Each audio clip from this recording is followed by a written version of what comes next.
Je vais vous parler dans cette séquence du modèle d'exécution de Java. Donc ce modèle d'exécution qu'on appelle le dispositif d'exécution qu'on appelle le Java Runtime Environment, JRE, qu'on peut aussi appeler le Runtime Java ou Java Runtime ou environnement d'exécution Java.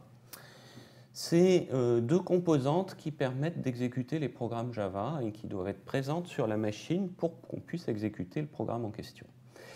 Les deux composantes, c'est la machine virtuelle, qu'on appelle la JVM, la Java Virtual Machine, et un ensemble de classes prédéfinies qui doivent être installées sur la machine.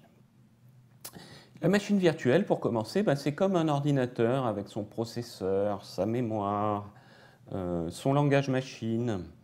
Et le fonctionnement de cet ordinateur est simulé sur l'ordinateur par un programme. Donc c'est un programme qui simule le fonctionnement de cette machine abstraite. Et par exemple, si on veut appeler cet interprète dans un terminal, dans une fenêtre de commande, ce sera la commande Java qui fera cette simulation de fonctionnement de l'ordinateur. Au niveau de la machine virtuelle, voici des exemples d'instructions. Donc là, je vous ai mis en haut des exemples d'instructions au format binaire. Donc c'est ce qui s'affiche si on regarde un fichier .class qui est créé après compilation du Java. Le Java, vous connaissez, c'est public class quelque chose. Une fois compilé, le .class correspondant, c'est un truc comme ça. Et on voit que ce n'est pas du pur binaire parce qu'il y a des choses qu'on peut lire. Par exemple, ici, on voit main, et donc c'est le nom de la méthode main. On voit des choses comme line number table. En revanche, ici en haut, là, c'est bien du binaire. Donc c'est un peu un mélange de binaire.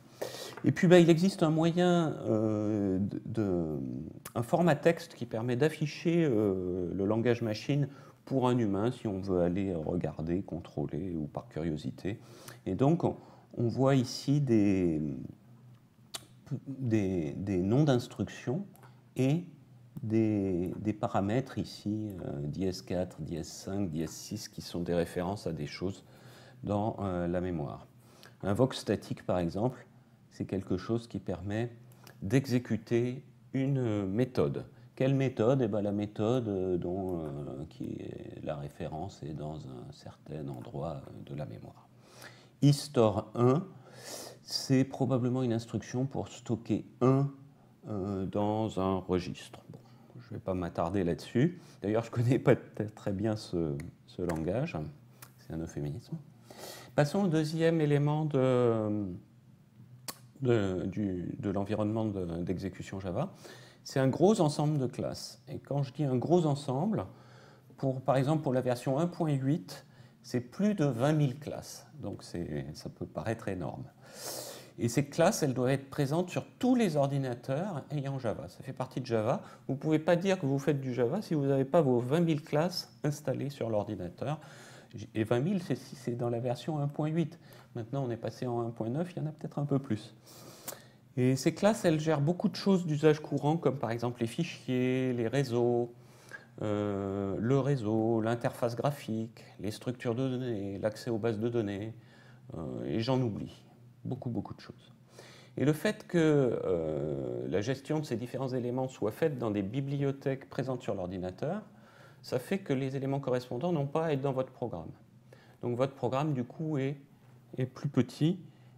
Ces choses sont déjà présentes sur la machine. Il n'y a pas besoin quand on donne, par exemple, le programme à un client, il n'y a pas besoin de lui donner ce qui va gérer les fichiers, ce qui va gérer le réseau. C'est déjà sur sa machine. Des exemples de classes que vous connaissez. Il y a la classe système qui est utilisée, par exemple, quand on fait systemout.println. Donc c'est une classe prédéfinie qui représente certaines choses importantes. Donc là, en l'occurrence, l'écran ou la sortie standard du programme. La classe math qui contient un certain nombre de fonctions mathématiques comme math.cos, par exemple, pour le cosinus, math.random pour les nombres aléatoires, des choses comme ça. Donc les apports du modèle d'exécution de Java, c'est la portabilité du code compilé. Le code compilé, du fait que c'est du code intermédiaire, on peut le porter d'une machine à l'autre. Le code compact, ça c'est un apport de la bibliothèque. Du fait qu'il y a les 20 000 classes sur l'ordi, eh ben, le code de ces 20 000 classes, on n'a pas à en mettre des bouts dans le programme qu'on distribue. On a aussi une gestion de la sécurité de l'exécution via l'interpréteur. C'est-à-dire que l'interpréteur, on peut lui donner plus ou moins de droits, c'est selon la confiance qu'on a dans le code qu'on exécute. Si par exemple on a un code qui vient du réseau à un endroit où on n'est pas très sûr, on ne sait pas bien qui l'a fait, on a des doutes, on ne lui donnera pas le droit d'aller lire les fichiers, d'aller écraser les fichiers, d'aller lire les informations sensibles. La contrepartie de ces qualités, c'est qu'il faut nécessairement avoir installé les éléments du JRE sur l'ordinateur, c'est-à-dire la machine virtuelle, l'interpréteur et les 20 000 classes. Donc voilà. Voilà donc en résumé le modèle d'exécution Java. J'y ferai souvent référence dans les vidéos de ce MOOC, et donc il faut que vous compreniez que c'est de cela qu'il s'agit.